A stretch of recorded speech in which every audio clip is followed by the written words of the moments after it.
Shivaratri. They go northwest of Mathura to a temple alongside the river Saraswati, and they have that exchange there where Krishna liberates the Vidyadhara, who has been cursed to become a serpent.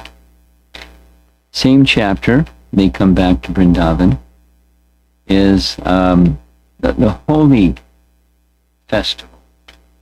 Now, the Holy Festival, people in India all know what that is.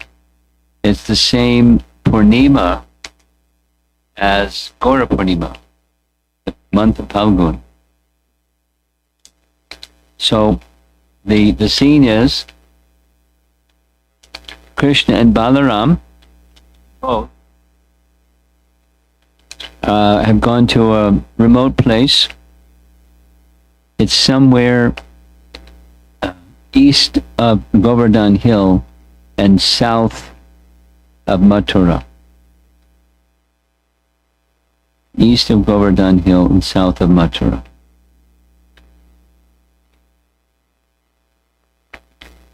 Once Lord Govinda and Lord Rama, the performer of wonderful feats, were playing in the forest at night with the young girls of Braja. Some very beautiful paintings of Krishna and the gopis pictured here. On the full moon night of Phalgun, Krishna and the gopis were celebrating Holi, or Horika, in a customary manner. Customary manner is song and dance and lights. We'll see shortly. Jiva Goswami explains something in Gopal Champu that I found very interesting. Horika was the sister of Hiranyakashipu, who tried to burn Prahlad in fire, but she was burned. Along with customary dancing, this is represented by lighting fires on the eve of Holi. Did you know that? Yeah, you knew that.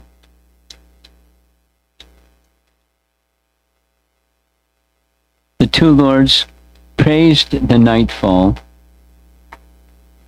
signaled by the rising of the moon. There you see the rising moon in the background of this painting, and the appearance of stars, a lotus-scented breeze, and bees intoxicated by the fragrance of jasmine flowers.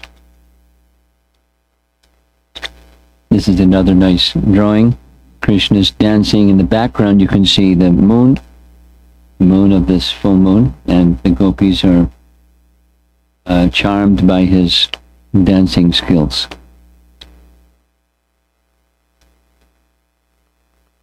The chapter goes on. Krishna and Balaram sang, producing the entire range of musical sounds simultaneously. Now, how can you do that? If you're Krishna, you can do anything, right? Simultaneously, all musical sounds, the entire range of all musical sounds, simultaneously. Their singing brought happiness to the ears and minds of all living beings. Exceptional beauty was created by their singing and the gopis singing, so there was some responsive singing at some point. The gopis became stunned when they heard Krishna and Balaram singing. Forgetting themselves, they did not notice that their fine garments were becoming loose and their hair and garlands disheveled. So you get, this is the picture, the scene. And while Krishna and Lord Balaram thus played according to their own sweet will and sang to the point of apparent intoxication, a condemned guard of Kuvera, a yaksha named Sankhacuda, who had made a close friendship with Kamsa, came to the scene. And the close friendship with Kamsa, that idea comes from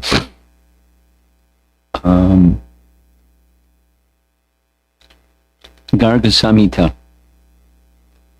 In Garga Samhita, Narada is explaining to the king of Mithila, that when Kamsa was on tour, challenging kings and destroying their entire army and leaving but them left on the battlefield, and then challenging them, saying, either you join me or I'll kill you. When he fought with Sankhacuda, it took 28 days of constant fighting, and neither was victorious. According to Garga Samhita, Garga Muni himself intervened. And Garga Muni said, why don't you make friends instead of fighting? So they thought that was a good idea. So they became friends. It reminds me of when Ravana met Bali. Bali showed him how strong Bali was. He decided better to make friends. So they made friendship, and in the course of their friendship, there's a further description that Kamsa was regularly getting reports about what Krishna's up to. And he sent demon after demon after demon, and Krishna was killing those demons. So what to do? He called several of his advisors. It's not the same, but it's similar to Ravana, where the advice of Shurpanakha and the advice of Akampana was kidnap Sita. So a similar advice was given, not only Krishna, but the gopis, and especially amongst the gopis, Radharani, and you should be the enjoyer of Radharani, not the little Krishna. So Sankhacuda was given the assignment, according to this different renderings of this pastime, of all of the pastimes. But his assignment was to kidnap the gopis, particularly Radharani, bring her back to Mathura. That was the assignment. It's from one of the sources. And so his name is Sankhacuda. He had on his head, now in his turban or his head, a very large jewel shaped like a conch. And that's why he was Sankhacuda. And the commentary says, Sanatana Goswami says, it's not clear whether the jewel, it had a natural brilliance, but whether it was something that Kuvera gave him because of his nice service, or else he stole it from Kuvera's treasurer, because he was a guard of Kuvera. Now he's aligning himself with Kamsa, so something happened. It doesn't give a description what that something is. Even as the two lords looked on, Sankhacuda brazenly began driving women off toward the north, that means toward Mathura, without touching them, only by shaking a big stick at them. Now the painting that certainly shows that he's touching them, but it does show a stick in his hand. Just like herding cows. They show the cow a stick, and they don't whack the cow, but the cows move because they don't want to be hit by the stick. The women who had accepted Krishna and Balaram as their lords began to cry out to them.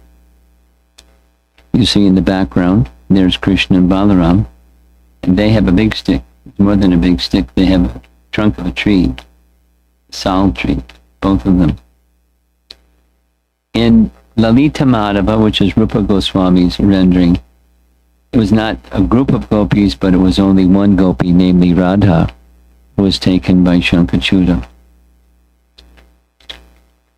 And it stated that they were playing Horika east of Govardhan, and this way the demon took the gopis to Kamsa at Mathura, heading in the north direction.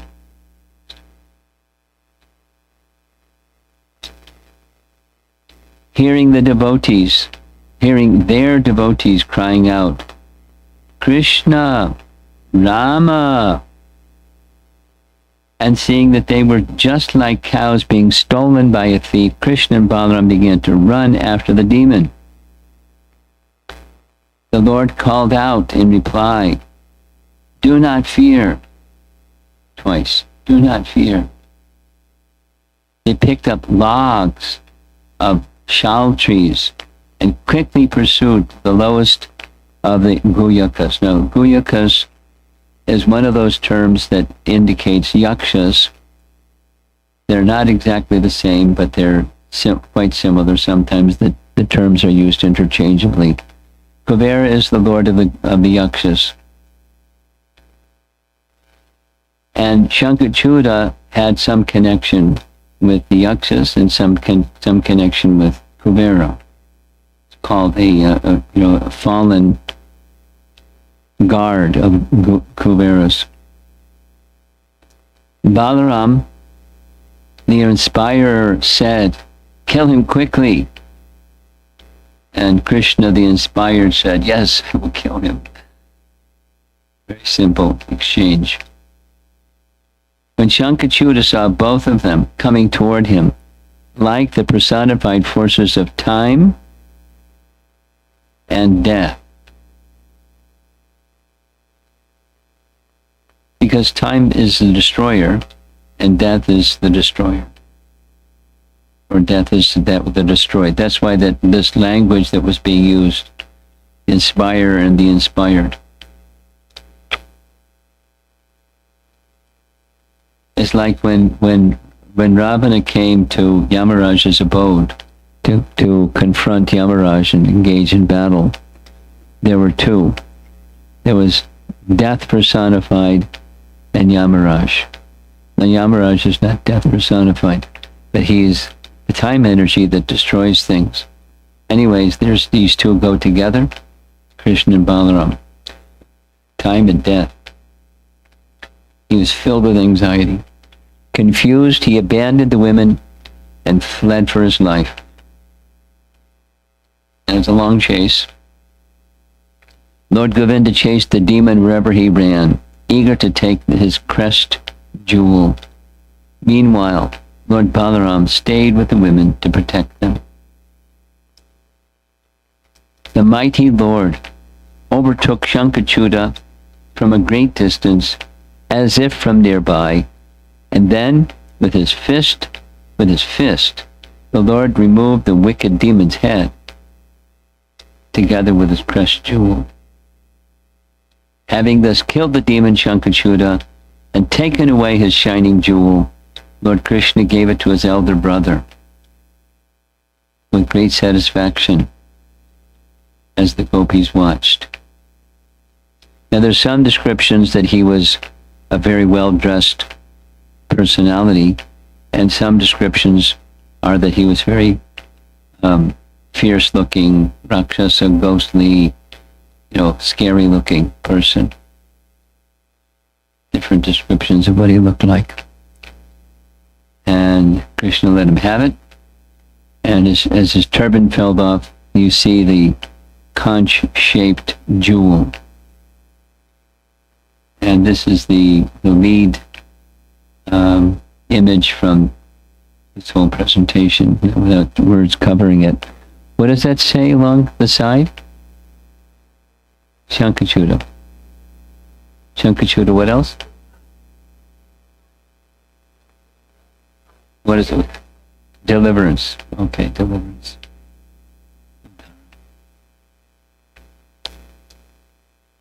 And here comes another interesting detail. In order to prevent each gopi from thinking that she alone should be given the jewel and prevent the rise of envy, Krishna gave the jewel to Balaram. However, later Balaram gave the jewel to Radha. That's Vishwanath Chakravarti Thakur's commentary. But also it's described because he wanted to reward Balaram for having carefully guarded the gopis. Again, it's similar to Lakshman guarded Sita when it was called for to do that, And Ram was very pleased with Lakshman for his service like that. And in the beginning of this chapter 34, there's a description that goes like this. When Krishna was very small, they had a relationship just like friends. Little boys tumbling and doing what little boys do together. No distinction between older brother, younger brother. When Krishna turned 6, that distinction started to manifest. And there's several manifestations of that. When Krishna was going through the forest, he said, just see how the trees are worshipping you, and all attention went away from Krishna to his elder brother. When his elder brother was fatigued, he massaged his feet and so forth. He began treating him like an elder brother. And after the rasa dance, it shifted a little bit further in that direction. In other words, rasas are dynamic, not static, especially with Balaram. But as circumstances change and time and so forth change, then the particular nature of the relationship may also change, and as it does between Krishna and Balaram. That many of you have been to Vrindavan, yes, and those of you that have been to Vrindavan, you certainly have been to Govardhan Hill. And when you go to Govardhan Hill, you can see that place where that pastime occurred. You go just off the Parikram path to the right side, and there's a kund where Krishna bathed. There's the whole scene is being shown here. That on the upper left, that stone slab is where the holy dance was taking place. It's just commemorating that situation. And the Ratna Singhasan, the jeweled throne where Radha Rani was placed, is in the center bottom. And it's a nice place. So it's from this place that Sankhacuda came, in this place. And when he ran, and it said, he ran in the direction north, which means he was heading towards Suryakund. And that's around the place where Krishna caught up with him and finished him. Now, Bhaktivinoda Thakur's description of each of these demons that were encountered by Krishna in Vrindavan, they're indicating ways in which Krishna helps the sadhaka overcome obstacles. And the obstacle in this case is a tendency towards desiring name and fame, or in the name of spirituality, desiring sensuous enjoyment. And here's a little cartoon indicating the same. This is the last slide. There's 4 sannyasis, and they see some home off in the distance, and they're thinking enjoyment. Yeah. So that's not what saintly people or renunciates do. And Sankhacuda was posing himself with this jewel on his turban or head, that he was like celebrity, and he was powerful. We heard from Garga Samhita. He was powerful like Kamsa was powerful. And he was very filled with himself. He so much so, he didn't even consider. There's Krishna and Balaram engaged in activities with the gopis, and it's as if they weren't even there. just, started shooing the gopis away like they were cows, heading for Mathura, or heading for wherever he was heading for. Pride and power and sensuous pleasure.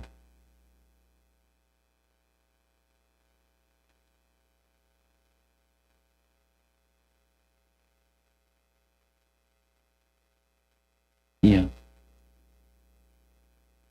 Apparently, from the way the commentary goes, he was inclined in this way anyways, whether he was sent by Kamsa or not.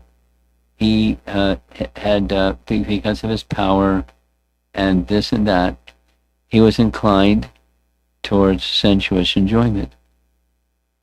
And he thought nothing of, these beautiful young girls of Vrindavan. They're meant to be enjoyed. And off we go. Until he ran into Krishna.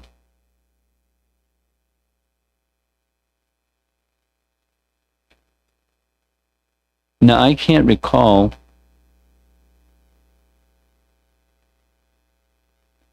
there's something in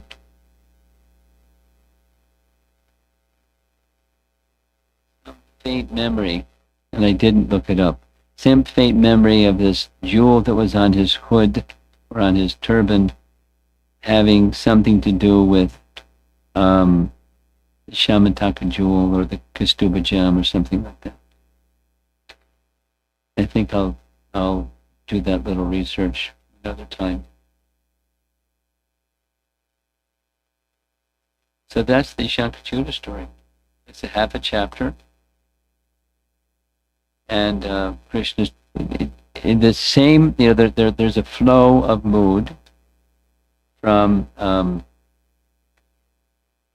pastimes with the gopis and their rasa dance, then to this, and then the very next chapter is Krishna goes out to herd the cows, and the gopis are meditating on Krishna's flute playing as he's going into the forest, and the effect of the flute on all the forest creatures and trees and creepers, and rivers and stones and deer and birds.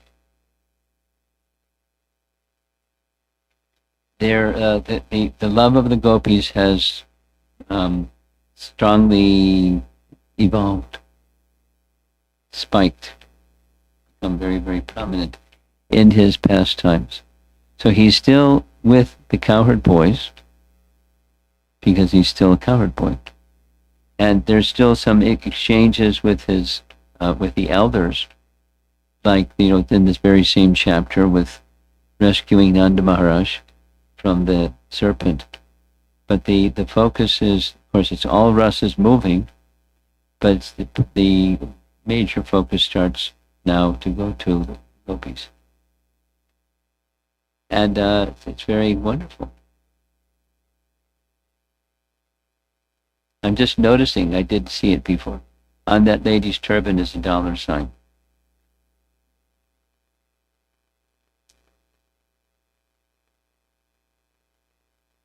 Okay. So it's a short evening together. Let's see if there's some discussion.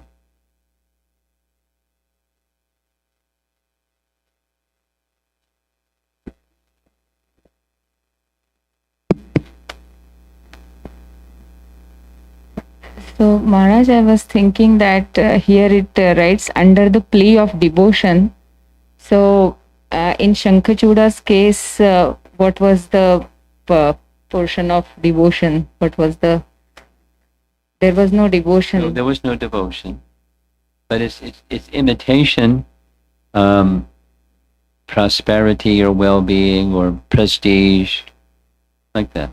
There's no so there are persons who are in the position of devotion that are pretentious. They're not really qualified.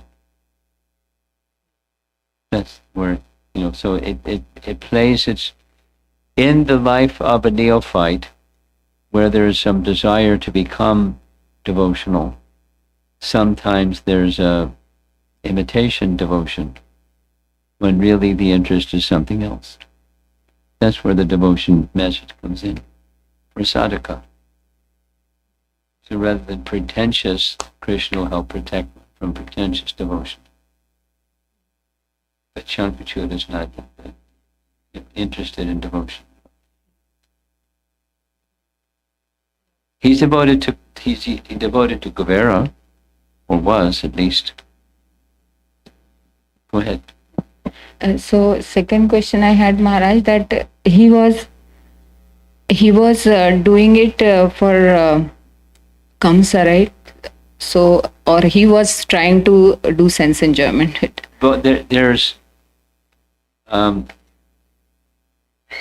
it's a little delicate when going through commentaries, because on the one hand, the acharyas want to be in fidelity with the exact Sanskrit words of Shukadev Goswami. So what they do is, it can be taken this way, it can also be taken that way, it can be taken another way. That's in keeping with the meanings of the Sanskrit words. Now that's how our commentators present. And then when these other versions, and it's like in Garga Samhita, Kamsa, there was some talk about how to get Krishna, because he kept sending people, the demons, to kill him, and Krishna was killing them. And he was like, what do I do? And then some suggestion was made. So that's just a different rendering through different narration of the pastime, whereas he wanted to be the enjoyer of them, of the gopis, nothing to do with Kamsa. That's another rendering. Thank you.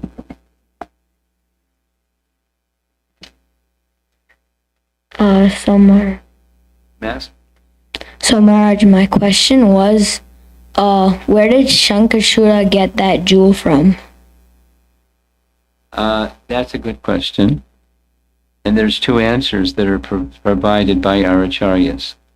Sanatana Goswami says, either it was given to him by Kuvera for service nicely done, or when he was guarding Kuvera, he stole it from Kuvera's treasury.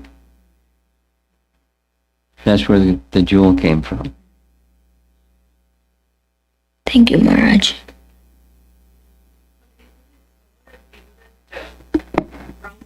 On his crown, right?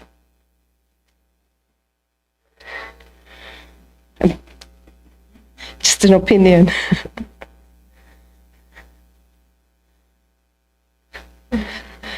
Because Kuvera will know that he stole it from him.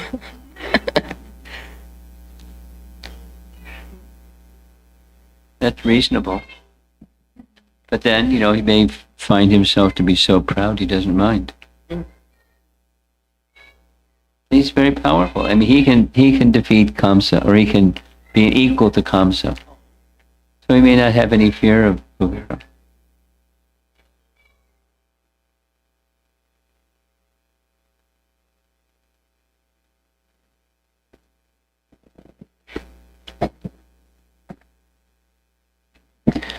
Hare Krishna Maharaj. You used two terms when you were talking about time and death, Maharaj. One was inspiration, inspired. I remember. So I want to know more about that. I didn't catch it properly at that time. It's my understanding is it's our acharyas taking advantage of poetry. Because Sankhacuda saw them as time and death, Balaram and Krishna. So the inspired and the inspirer. Balaram said, get him, kill him quickly. Krishna said, I'll kill him quickly. It says it's poetry. taking the words of Shukadeva Goswami and expanding it or massaging it or making it poetic.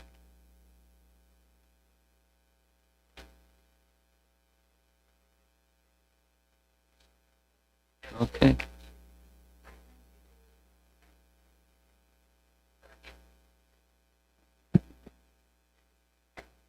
So, Maharaj, inspirer and inspired. So, Lord Balram said, kill him quickly, and Krishna said, yes, I will kill him. So, here Kamsa is giving this order to Sankhacuda to bring Radharani. And Sankhacuda is instead following his order, he is indulging himself in sense gratification. So these are just like the shadow kind of. So can we draw some like understanding through it? Because sometimes it happens that some authority tells us to do something, and actually, suppose I also want to do that. I have that deep desire to do it, and since authority has told now, so I start enjoying that part because they have also told, and I also wanted getting into enjoyment. So inspirer and inspired, that I'm trying to see as a shadow in material world. Yeah. So is that understanding? I mean, it's certainly it's a fair understanding. And there isn't in Krishna and Balaram's case, it's the loving exchange, and in the material world, it's selfish exploitation. So even the self-exploitation tendency carries with us in the into the realm of devotion until it becomes purified. So as you say, shadow, yeah, Yes. Thank you. sure.